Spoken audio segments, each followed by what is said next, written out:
Welcome. In front of me is an ASUS Zenfone 7 Pro, and today I'll show you a couple tweaks and tricks you can do on this phone. So we're gonna start off with the always on panel, which is just their fancy way of calling basically the always on display. So let's open up settings and then go to display and look for the always on panel.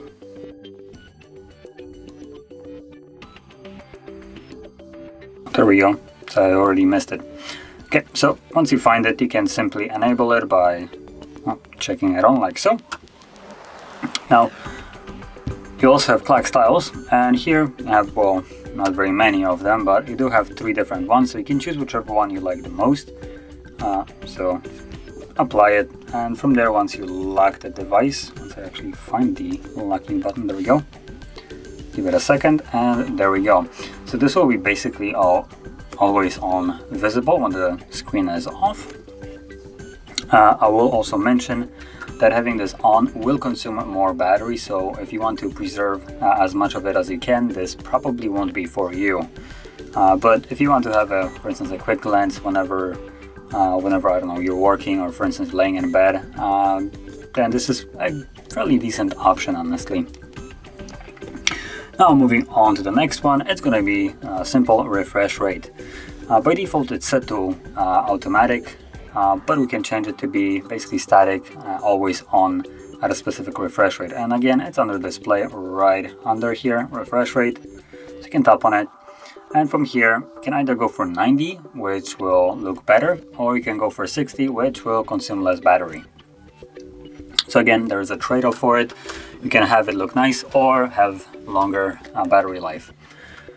But personally, to me, 90 is way better than having your device live a little bit longer.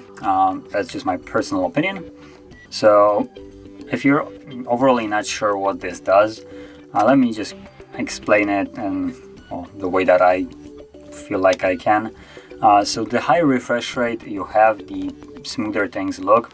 And to put it in a little bit more of a rudimentary kind of perspective, imagine refresh rate being like a slideshow. So in a normal one with the 60, you have, for instance, 60 slides per second. Now, this is fairly fast slideshow, but with 90 Hertz, you get 90 slides per second, which is more images displayed in a single second. Now, in normal circumstances, if you're thinking about photos, it doesn't really make sense, right? But in terms of, for instance, scrolling. So imagine this, for instance, me scrolling up and down. In a single second, you just had 90 images being displayed instead of 60. So there was more images in between that were shown, making the scrolling animation look way smoother than it did with way less, for instance, skipping. And this looks, you can see the difference when you're looking at really fast-paced moving images. So if you would be doing something like this will be way more apparent at that point. Now, due to the limitations of this recording, you will not be able to see a difference between 60 and 90. Basically anything on the recording past 60 just kind of gets lost. So to you, the 90 that I have right now looks like 60. So that is something that you'll have to enable yourself to see it for yourself. But in my opinion, it looks way better and it's totally worth the drawback of the battery. Now moving on to the next one, it's gonna be the style, which again, is under display. So let's look for it, there we go. And in here we have a couple different options, it's not just one, but we have font style, color, and shapes. Now shapes refers to things like icons and also the notifications right here. As you can see, the toggles are right now circular. But if we change it to something, for instance, like square, now they're squared. You can also change the color of them. So if you prefer a different color, even though there isn't very many for some reason, you can if you wanted to. So there we go. As you can see, it's now changed. Then we have font style.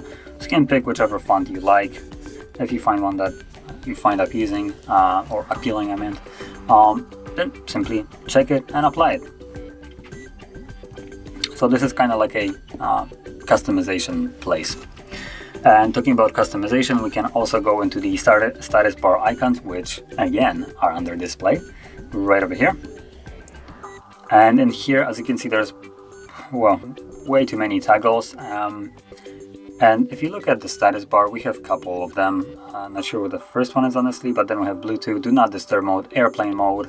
So I'll just start turning them off. So let's go to do not disturb mode, gone.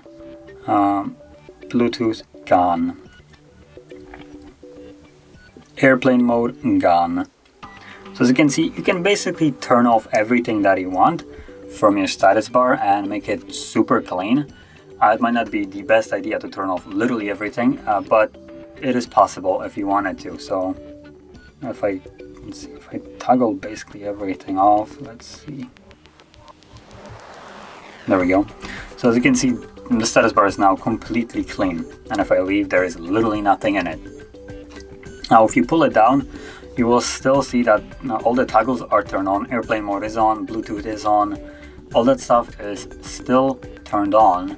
It's just not showing up in the status bar, which I consider to be a fairly nice trade-off. Well, not even trade-off, just a cosmetic change. I just don't really like to see things that I know are enabled because I always have them on, like Bluetooth or Wi-Fi.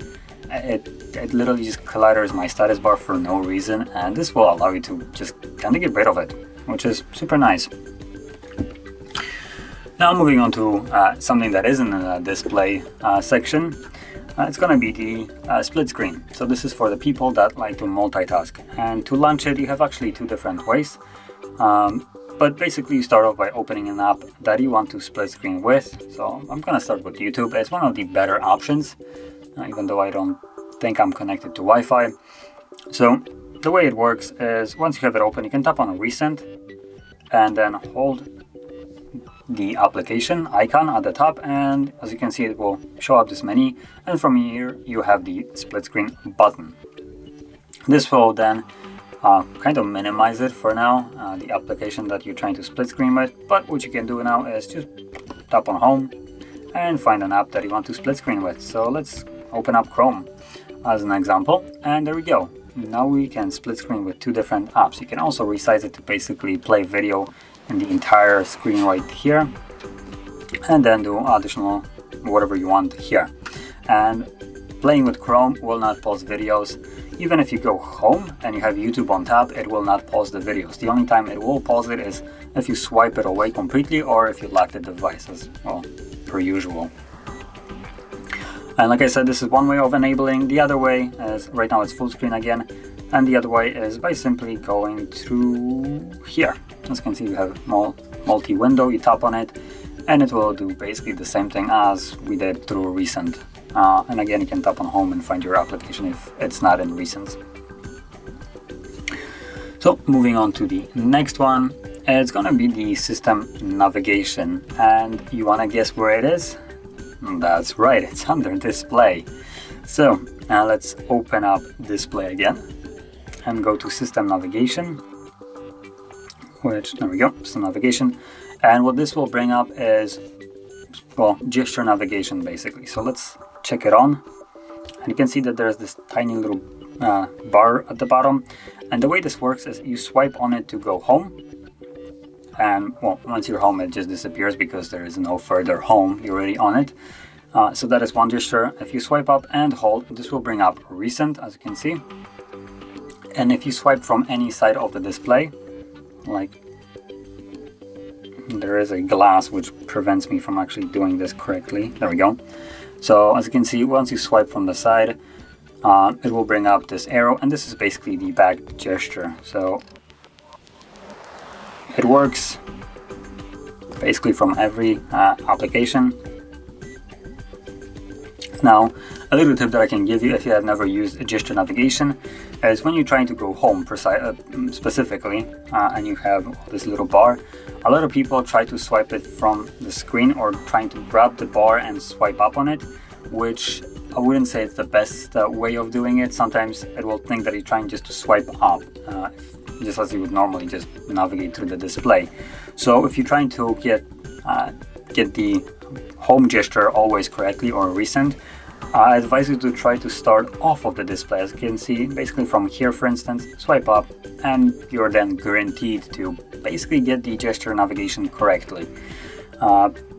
Because like I said, sometimes you might not be able to do it if you try to swipe from the display.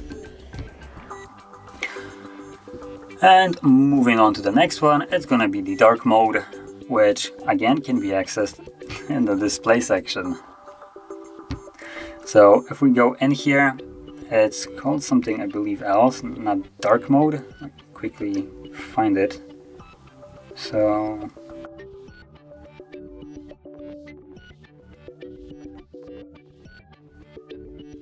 there we go. So there it is. It's called System Color Scheme. Overly complicated name for simple dark mode. So once you go in here, as you can see, it's even called dark. Ironic that they didn't go with actually calling it dark mode, even though they still retained the darker light aspect of it. But as you can see, once you actually check it on, it goes into dark mode. Now I believe this is a AMOLED display. So with that in mind, anything that is fully dark or black, I mean, as you can see, has this background right here, and anything between here, as well as for instance right here, all the between space, everything completely black will not be lit up. And it might not sound very good or anywhere like impressive, but if you consider this in terms of battery life, all the pixels that would be normally here are self-lit, and because it's completely black, they don't need to light up, making them basically not consume any battery because it doesn't need to do anything here. So in dark mode, you will gain a little bit more battery life. It is nothing really significant, but it is still there, so I did want to kind of mention it. Now there's also another option, as you can see, auto switch, and if you enable this, it will allow you to set it up to be sunrise to sunset and basically turn on automatically whenever it's needed and turn off whenever it's not. Now personally, I feel like during the day light mode is better, while during night I would rather not get my irises blown out by just pure white light coming straight from my phone. So this is a fairly good option to go with in this case. And now moving off of actual display section, I'm gonna go into the developer options. So if you're not sure how to enable the developer options, I'm gonna quickly tell you. So you basically go into the system, about phone, software information, and here you will have build number. Once you tap on that 7 times, if you have some kind of pattern, PIN, password, you will need to confirm it, but once you do, it will enable the developer options, which will be visible in the system right over here, developer options. And in here there is 2 different things that I wanted to show. Number one, it's going to be right basically at the bottom here, which is quick settings developer tiles. And if you tap on it, you will have a bunch of different toggles, but the one that I'm going to be talking about is the sensors off. So this is for the privacy purposes. Once you enable this, we can leave the developer options for now. And I just kind of want to show off the camera right here. So as you can see, camera is obviously working. Clearly you can see it, right? So let's just close this, pull down the notification panel, and now we have a new toggle from the sensors off. Enable this, and now if we go into the camera doesn't seem to work anymore. You can also try to flip it. Error, it just gave us an error that, well, camera isn't really there. This will also disable things like your microphone.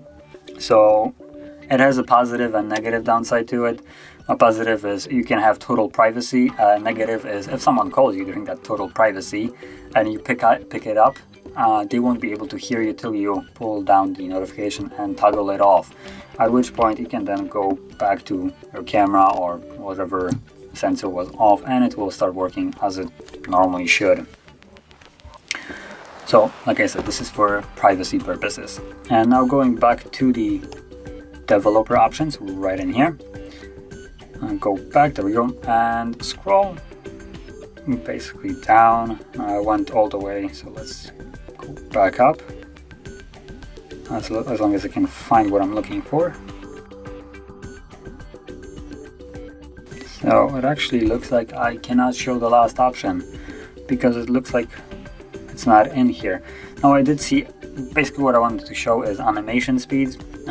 Usually developer options has the best animation speed control, which will allow you to change it from, for instance, 1 to half speed, increasing it basically drastically, or literally toggling animations off, but it looks like this option is not visible here. Now usually there is also animation speed somewhere in the settings, which, let's see if I can find it. There we go, animation speed. Hey, it's under display. And this is actually the same one that you would find under the developer options actually. So it's actually really nice here. So from here, as I said, you can change the animation speed to be basically twice as fast by changing it to 0.5, or literally toggling it off if you want to. Now also it is super nice in here that they give you a visual indication of what it will change. So the window animation speed is a tiny window that are popping up whenever you're gonna tap on something like a drop down menu. It will usually pop something like you can see right here.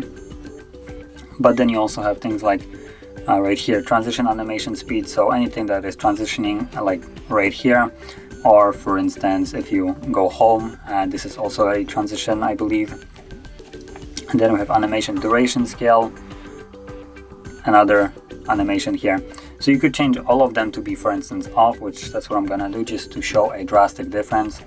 And well, the home actually doesn't change because the entire aspect of grabbing an application is kind of based on how quick you do it.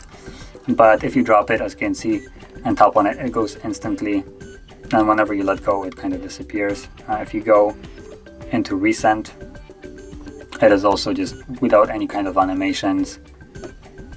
Now this is also based on your speed, so as you can see, you can grab it and drag it yourself, but if you let go, it just kind of glitches instantly into the other application. So basically turning it off might not be the most optimal way in terms of visual aesthetic, but it will basically be the fastest way you can get to your application.